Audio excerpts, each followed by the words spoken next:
Comment créer une porte avec un motif Jali dans Revit facilement?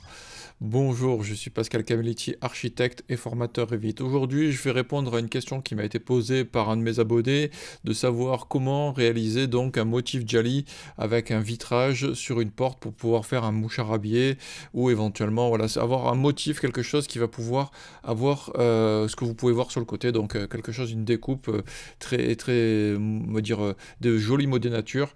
On peut aller plus loin, je vais vous montrer l'image de départ, etc. Donc vous allez voir ce qui m'a envoyé. Avant de démarrer le tutoriel, je vous rappelle qu'un sur le lien qui est sous la vidéo, vous allez pouvoir remplir dans le formulaire votre prénom et votre email pour recevoir mes conseils gratuits. Pour les personnes qui veulent aller récupérer les fichiers que je présente, donc les 4 derniers tutos dans la box, vous vous abonnez à la box. Pour celles et ceux qui veulent vraiment passer au high level, il vous suffit donc d'accéder à la box avec le bonus 4, l'option du bonus 4. Comme ça, vous avez accès à tout ce que j'ai fait depuis mars 2020. Donc ça fait maintenant 4 ans que je réalise des tutos et des informations, des scripts Dynamo, des éléments de famille automatique. Vous avez des gigas de famille à télécharger. Vous avez également dans la box un gabarit d'agence professionnelle. Enfin, plein de choses que vous pouvez récupérer dans la box. Allez, c'est parti pour ce tutoriel. Alors, donc, on m'a posé la question sur ma chaîne YouTube de se dire comment je pourrais avoir une porte avec un motif de ce type-là. Vous allez voir, c'est extrêmement facile. Voilà, je vous montre une option, on va dire, assez simple, hein. Après, forcément, il y a la possibilité de faire des choses beaucoup plus compliquées, mais voilà, je vais vous montrer la démarche. Alors, la première chose à faire, je vais partir à blanc pour vous montrer. On va créer, on va dire, un nouveau projet. Ok, un gabarit architectural. Ok, là, ce que je fais, c'est que je prends un mur. Je vais dans porte. Je prends la porte de 83. Je la pose ici. Vous voyez, tout simplement, on a une porte. Voilà, une porte avec un panneau plein. Dans les portes, quand on veut appliquer donc quelque chose, qu'on veut modifier le panneau, on va déjà sélectionner la porte et on va faire modifier la famille. Une fois que vous modifiez la famille, si on regarde dans la vue 3D encore une fois, vous allez voir plusieurs choses. Et quand on sélectionne, on voit dans le ruban qui est marqué modifier la famille, on voit que c'est une famille, un panneau de famille. Alors, dans ce cadre-là, ce qu'il faut faire, c'est modifier la famille pour pouvoir y intervenir. Voilà. Une fois que vous avez le panneau, là, on va pouvoir intervenir dessus, on va pouvoir faire des modifications.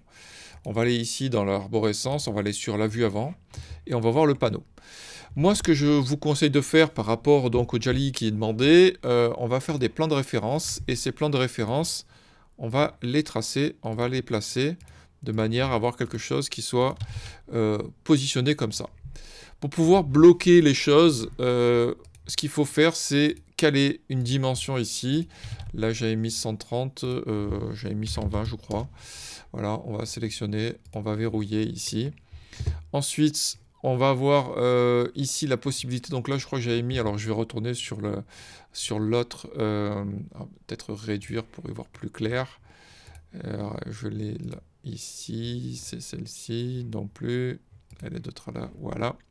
Donc là, j'ai mis 550 et 1704. OK. Donc là, on va faire une cote ici, ici. On va mettre une cote du sol à ici. Donc là, j'avais mis 200 pour avoir quelque chose. Là, on va le verrouiller pour éviter qu'il se déplace. Dans la largeur ici, j'avais mis 550. Voilà, là aussi, je sélectionne, je verrouille. Et ici, on va mettre 1704. Pourquoi 1704? Parce que c'est un motif dans l'image qui m'a été fourni, que l'on peut répéter, et qu'on va pouvoir, donc sur 4 motifs, on va avoir une hauteur de 1704. Donc là, on voit qu'il y a une image. Donc cette image-là, ce qu'on va faire, c'est je vais la récupérer. Donc là, on va dans Insérer. On va aller chercher, importer une image. Alors moi, ce que j'aime bien faire pour me simplifier la vie, c'est que je fais un glisser-déposer directement du dossier. Voilà, on a l'image. Et là maintenant, alors, sachez que l'image qui m'a été envoyée, elle était déformée. J'ai dû la récupérer avec Photoshop et la redresser pour avoir quelque chose qui soit le plus clair possible. Alors, ce qu'on peut faire, encore une fois, quand on a une image comme ça, on peut mettre à l'échelle en choisissant un point à un point. Et là, on fait 550. Comme ça, on a la bonne dimension. Et là, il suffit de la caler. Donc là, je descends. Alors là, peut-être encore un peu grande encore. Peut-être aller un peu vite. Voilà. On va la faire comme ça. Encore un peu. Voilà. Ensuite, ce que je vais faire, c'est que je vais la descendre pour être, on va dire, à peu près au milieu. Voilà. Et vous voyez, donc, j'ai mon motif. Je vais avoir un motif ici. Et ce motif, il vous suffira de le reproduire et de le dupliquer. Donc là, ce que je vais faire, c'est que je vais verrouiller le positionnement pour pas que ça bouge. Et ce que je vais sélectionner, c'est le cadre de porte. Et je vais faire modifier l'extrusion. Et là, il vous suffit simplement de redessiner le motif du Jali. Donc, alors j'espère que je prononce bien, hein. Dites-le moi dans les commentaires si je prononce mal. Et là, il vous suffit de redessiner le motif que vous voulez. Voilà. Alors, essayez d'être en correspondance avec les lignes au mieux. Voilà. Bon, là, je vais le faire vite fait, hein. C'est vraiment pour vous montrer le process.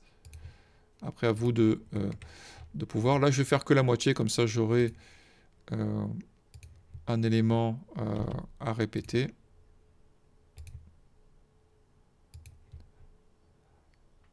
Alors après, ce qu'on peut faire, c'est faire une sélection des éléments, faire une symétrie, pardon, à l'axe.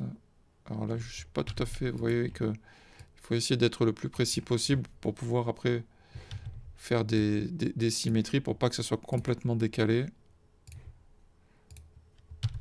Vous voyez, il y a des petits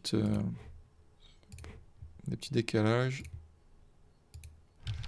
Alors il faut impérativement, encore une fois, que les éléments... Alors je déplace avec les touches du clavier. Voilà. Pour avoir quelque chose de plus précis possible. Donc vous voyez, on va faire tout le motif comme ça. Alors je vais peut-être pas le faire complètement parce qu'autrement le tuto va être beaucoup trop long. J'essaie de vous montrer la logique de la chose. Pour que vous compreniez et après vous puissiez récupérer le fichier dans la box ou le faire vous-même. Donc vous voyez que si je valide comme ça, si je retourne sur ma vue 3D, voilà, j'ai mon motif de découpage de porte. Si j'avais envie, encore une fois, de faire un creux, éventuellement, on va essayer de comme ça, je vais créer une forme vide. Ok, on va faire ça. On va faire, pardon, forme vide. Ok, extrusion, choisir un plan. On va faire avant-arrière. Ok. On va faire le rectangle ici. Ok, donc là je vais faire 50. On va voir ce que ça va donner. Si je retourne, voilà.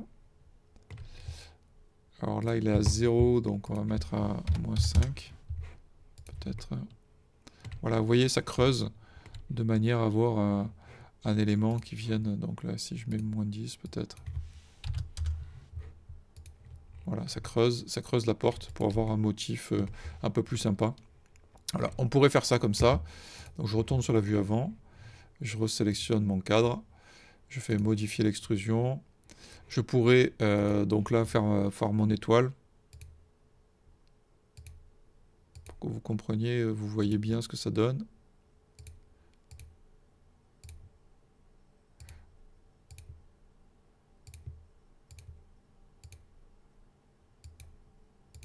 Bon, elle va peut-être pas centrer, donc il faudrait vraiment faire de la symétrie de manière à ce que ce soit le plus proche possible de la réalité, de ce que vous voulez atteindre.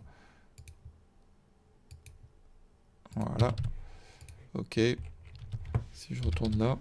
Bon, là, ce qu'on a fait, c'est qu'on a creusé l'élément de porte. Ce qui va poser souci, c'est que c'est transparent, c'est vide. C'est-à-dire que si je mets les textures, on va voir que c'est complètement vide. Ce qui est important, dans ce cadre-là, c'est qu'on a une porte. Donc, si je reviens sur la vue avant, c'est qu'on a un vitrage à l'intérieur. Dans ce cas-là, il faut venir sur le plan d'étage, niveau de référence. Il va falloir créer un plan de référence qui va être central ici. On va le verrouiller en position pour pas qu'il bouge lorsqu'on va l'importer. Et là maintenant, on va le nommer support vitrage. Avec un tiret bas. Pour le retrouver facilement. Maintenant, je vais créer une extrusion. Donc, et on va définir le plan qu'on vient de nommer. Support vitrage. On va être sur la vue avant. Et là, donc, je vais créer un rectangle. On va le verrouiller. Et là, du coup, je vais lui donner un matériau qui va être vitrage. On va prendre vert. Moi, j'aime bien le... Alors, je crois qu'il y en a un qui est opaque. Voilà, un vert mat. Voilà, on prend celui-ci. On réduit la rugosité pour avoir quelque chose... On l'augmente, je ne sais plus. Voilà. On augmente la rugosité pour avoir quelque chose d'opacifiant. Dans les dimensions, on va mettre moins 5 à plus 5 mm. On va lui dire que c'est du vert. Ok, on valide. On retourne et on voit qu'on a un vert opacifiant à l'intérieur qui a été créé tout simplement. Maintenant qu'on a fait ça, ben on va le charger donc dans le panneau. Alors du coup, on va charger dans la porte. Ah, il faut le... Ouais, on va le remplacer. Ah, comme ça, moi, remplacer la version existante. Ok. On voit qu'il a remplacé le panneau. Elle est bien creusée. Et si je chargeais cette porte simple dans le projet que je viens de créer, remplacer, voilà, on voit bien que j'ai mon panneau qui est creusé avec mon motif et mon élément. Donc ça vous permet réellement de pouvoir... Ah oui, attention, pardon. Si je retourne sur le niveau de référence du projet, on va voir le vitrage. Voilà. Donc il faut que dans la famille elle-même, alors je vais revenir là-dessus. Si je fais modifier le panneau, on va modifier les paramètres de visibilité et on va le cacher en plan pour le vitrage parce que sur cette famille-là, le panneau ne doit pas être visible. Ce qui veut dire que dans le projet, si on veut avoir quelque chose qui ressemble le plus clairement possible à ce qui était existant, de manière à franchement avoir quelque chose qui soit le plus simple et le plus clair possible. Voilà, vous voyez, c'est extrêmement facile, rapide à faire. Voilà, ça prend une dizaine de minutes. Après, si vous passez plus de temps pour faire le motif, faire l'équilibrage, etc., ça se fait très rapidement.